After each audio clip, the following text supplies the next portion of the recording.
Hi guys, welcome to episode 12 of Gem at the Movies, a segment here on my YouTube channel where I take a look at some of my favorite movies and TV series, either recent or old but gold. So for today's video, I'm gonna break one of the most famous rules in cinema.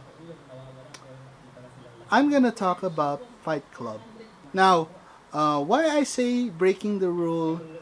Because it's a famous line from Brad Pitt's character in the movie Tyler Durden. The first rule of Fight Club is you do not talk about Fight Club. Fight Club was released in 1999 and it is directed by David Fincher. David Fincher has worked with Brad Pitt in other movies like Seven and Benjamin Button. Also, other films like Alien 3, The Social Network, which I've reviewed before, and Panic Room.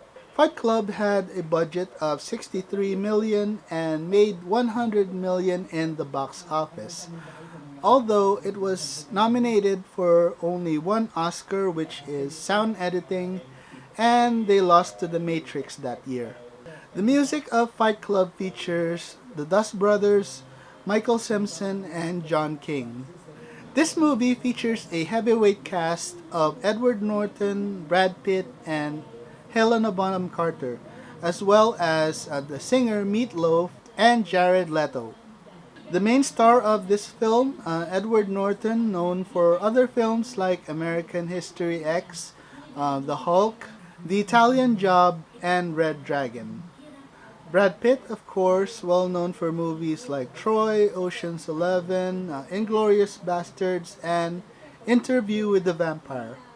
And of course, Helena Bonham Carter, brilliant actress, most well known for her role as Bellatrix Lestrange in Harry Potter, as well as Planet of the Apes, Corpse Bride, and Alice in Wonderland. I can see why this movie is easily one of the greatest films of all time. Edward Norton plays a very challenging character with a split personality. So in the movie, he may seem like he has no name because he's known simply as the narrator, but he's actually referred to as Jack in the movie. Brad Pitt, great performance as Jack's alter ego, Tyler Durden, who has a very powerful message in the movie because he's trying to tell Jack to stop being in control of life and just let everything go.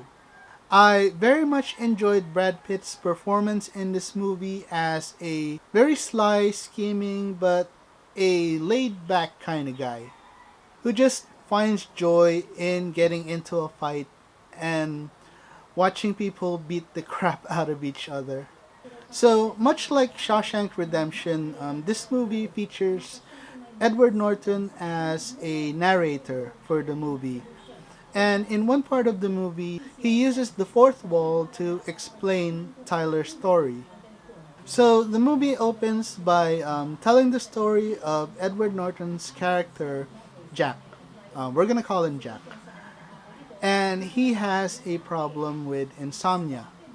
And Jack has an obsession with furniture. He loves to buy furniture.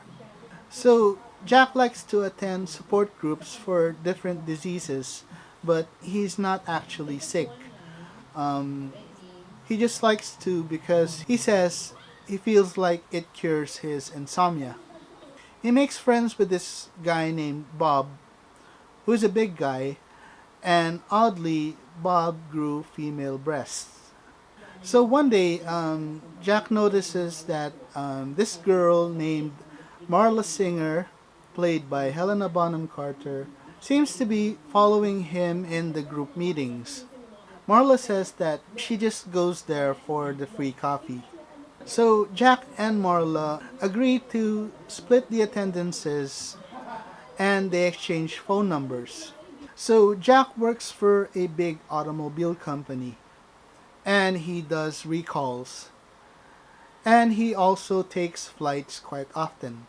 So, in one of those flights, a guy suddenly appears beside him. He introduced himself as Tyler Durden. And Tyler Durden sells beauty soaps for a living.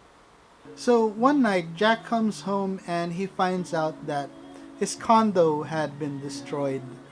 He calls Tyler and asks him for a place to stay.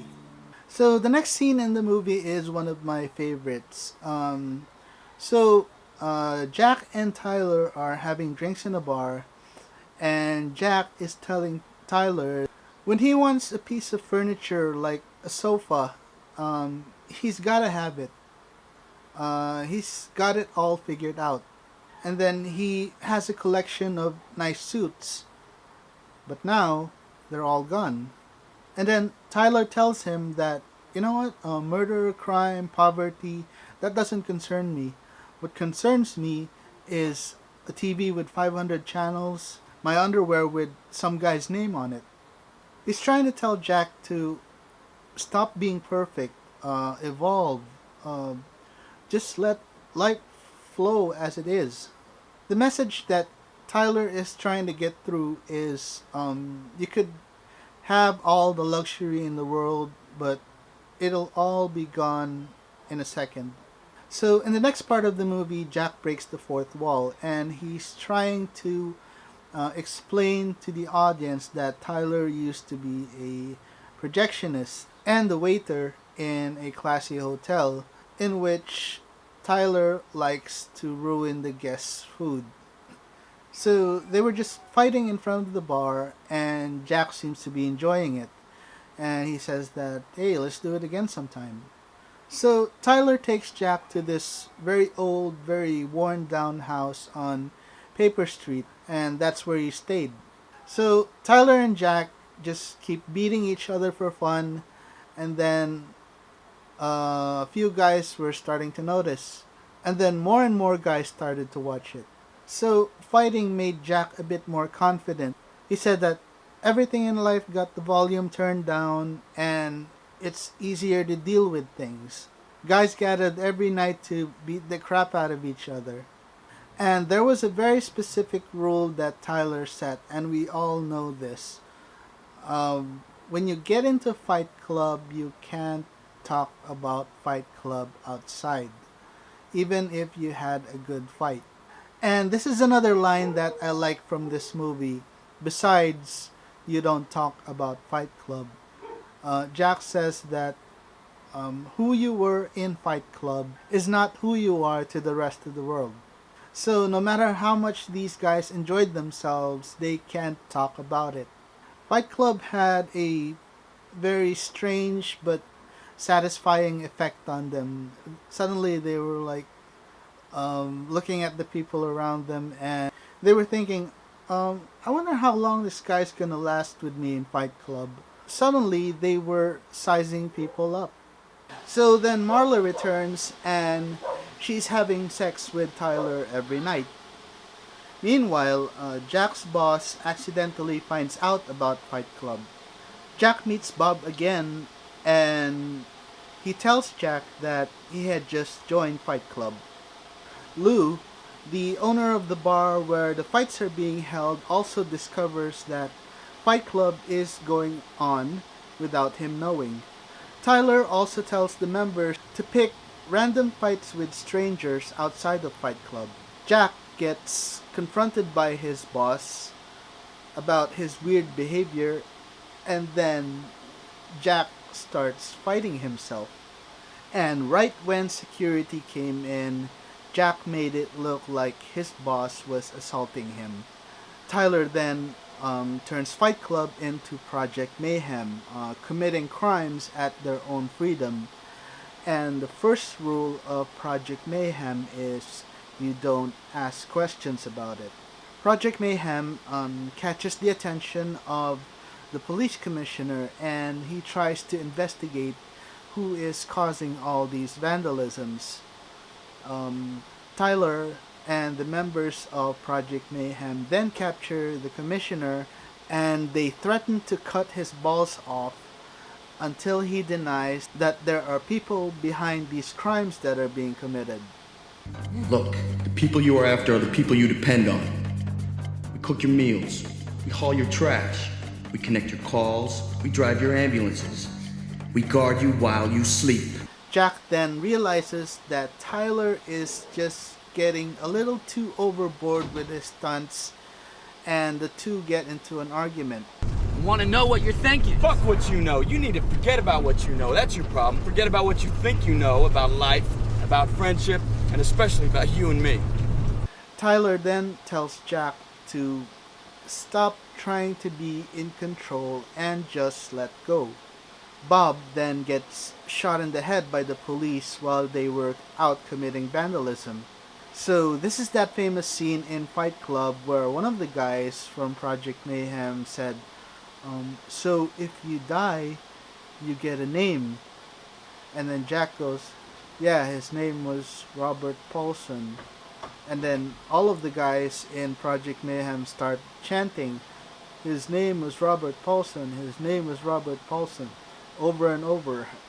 So they bury him in the garden behind the house. So Jack discovers Tyler's boarding passes, and he travels to many states looking for Tyler. And he also finds out that fight clubs had sprung throughout the country. At the end of all his traveling, he discovers that he and Tyler are one person. Tyler was that other personality in him that kept dictating him because Jack didn't have the guts to do those things himself. Jack tries to warn Marla that her life could be in danger because of Tyler. He also goes to the police to try to turn himself in, only to find out that the cops were also members of Project Mayhem. Jack finally confronts Tyler and finds a van full of nitroglycerin. Tyler tells him that there are 10 of those vans in 10 different buildings. Jack gets into a fight with Tyler, and in a final move of desperation, Jack puts a gun on his mouth. So my final thoughts on this movie, if you have never seen this movie, do yourself a favor and watch it, and you will find out why it is a cult classic. This movie is near perfect. It's got great cinematography, great acting, great story, and I especially love Brad Pitt's performance as Tyler Durden. The character he plays is the guy you wanna be, because everything he says in the movie is pure truth. I might do a separate video on the character of Tyler Durden. His views on life is interesting and life-changing. Okay guys, that is it for my 12th movie review here on Gem at the Movies. If you like this video, please consider subscribing and hit that notification button, hit the like, and I'll see you on the next video. Bye guys!